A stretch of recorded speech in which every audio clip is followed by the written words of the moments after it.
Этот день жители села Плиево ждали с особым нетерпением. Мечта, которая вырисовывалась на чертежах и возводилась по кирпичику, наконец стала реальностью. Сегодня здесь распахнула свои двери новая современная школа на 720 мест. Трехэтажное здание с цокольным этажом построено в рамках нацпроекта образования. Торжество начинается в просторном актовом зале. На церемонии присутствует и глава Ингушетии Махмуд Али Калиматов. Сегодня прекрасный день, уважаемые учителя.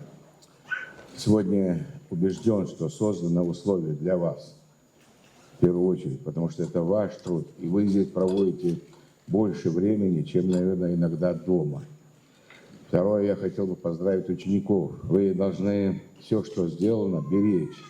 Сегодня по указу президента Российской Федерации Путина Владимира Владимировича в рамках нацпроекта образования строим вот такие вот школы. И поэтому у нас прекрасные классы, все кабинеты, они оборудованы. Надо это сохранять, приумножать. Для гостей праздника школьники подготовили концертную программу. Эти стены впервые наполнились музыкой и аплодисментами.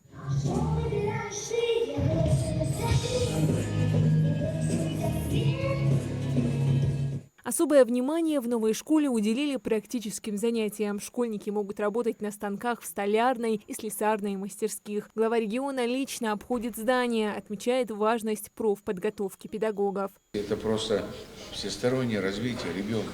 Здесь много такого оборудования, здесь надо специалистов. Берите конкурс за замещение должности, значит, учителя. Впрочем, главные оценщики новой школы – ее учащиеся. Первое, чему они рады – близость расположения. Я очень рад, что в нашем селе открылась такая большая школа, причем от моего дома она очень близко. Школу я осмотреть успел, школа довольно-таки большая, даже больше, чем кажется снаружи. В ней есть абсолютно все: спортзал, отдельные классы для разных уроков. Думаю, каждому, кто будет здесь учиться, будет комфортно.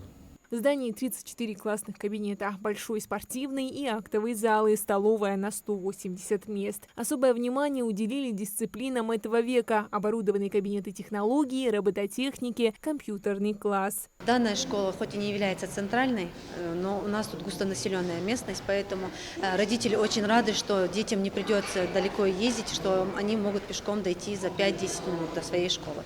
Условия у нас очень хорошие, полностью все кабинеты оборудованы, начиная с началки, кончая уже старшим звеном. У нас есть кабинеты шитья, кулинарии, столярные, слесарные кабинеты, полностью оборудованные последней техникой. Открытие школы не просто пополнение образовательной инфраструктуры, а настоящий праздник для всего района. На сегодняшний день в Плиеве работают 6 школ, и новая должна разгрузить остальные 5 образовательных учреждений. Раньше мои дети ходили в 4-ю школу, сейчас будут переходить в эту.